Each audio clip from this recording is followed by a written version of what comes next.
Habarini kwa mara nyingine wanafans wenzangu,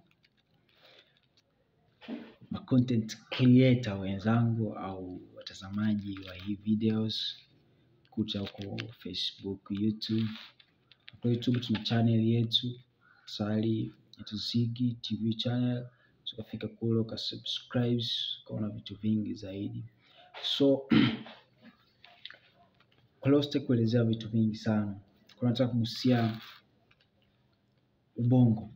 Ubongo ni sehemu kuu ya mwili ambayo inaratibu vitu vyote vinavyotokea au harakati zote zinazotokea kwenye mwili. Kwa ubongo ni kiungo au sehemu kuu na yenye muhimu sana kwa mwanadamu, kwa sababu just unavyotembea, unavyohisi, mwili unafanya process ambazo ni automatic, hizo zote ni kwa ajili ubongo unafanya hayo mambo.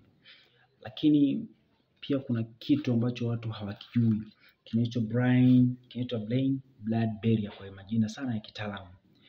Blood brain barrier, ambayo hii tunaita kizuizi cha damu, au tunasema hapa ni pale ambapo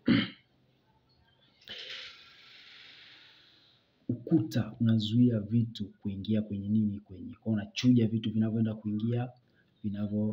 kuingia kwenye ubongo, ambapo hapa tunazuia damu isiende kuingia kwenye ubongo, na damu ikiingia kwenye ubongo automatically hakuna namna ya kupona.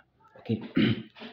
Lakini pia kuna kitu kinaitwa cerebral spine fluid. Haya ni majimaji ambayo yanafanya ile balance, usawa kwenye, pia upunguze ile mshtuko, ile pressure of the brains isikastuka kasi kubwa.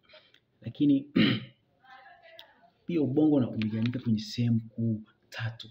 Kuna sehemu ya mbele, katikati na ubongo wa nyuma. Ubongo wa nyuma umekwenda kuungana au unaunganisha kati ya ubongo na uti wa mgongo.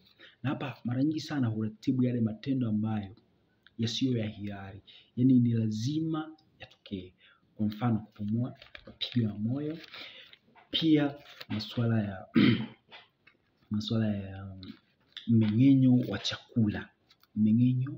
chakula. Pia kuna sehemu ya katikati, ipo katikati like this hapa sina models, lakini kwa session nyingine nitaita model then tutaelezea kidogo. Lakini kwenye ubongo wa katikati kitaalamu wenyewe wanaita cerebellum. Tunaita ubongo wa katikati. Kazi yake ni kufanya ule usawa wa mwili, balance of the body, balance ya nini, ya mwili. Lakini pia tuna ubongo wa mbele. Ubongo wa mbele huu sasa unatibu matendo ambayo ya kwa nini ya hiari, mfano kuangalia, kunusa, kufanya vitu.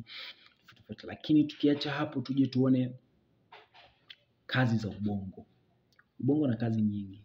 Kwenye mtu unatembea, unafanya hiki na hiki. Kwa ubongo huratibu, ubongo kudhibiti hisia,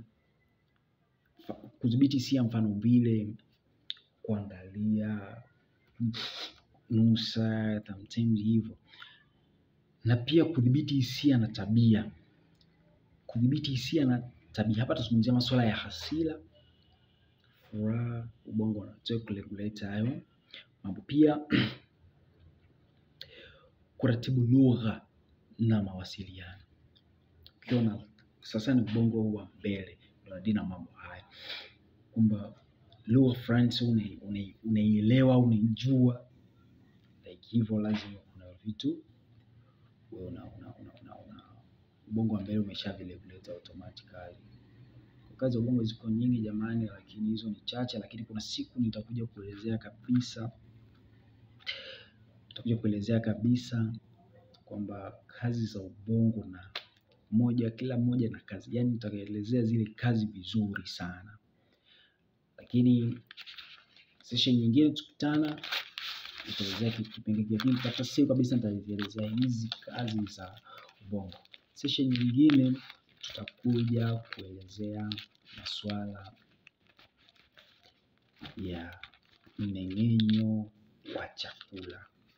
Chakula gani kinameng'enywa au kuna nini na nini hapo session nyingine tutakapokutana. Muendelee kunifollow katika kurasa zangu Facebook na kurasa zangu nyingine kule YouTube tunapatikana kama Ziggy TV channel. So thank you sana wapendwa, karibuni. Maarifa yanakujia.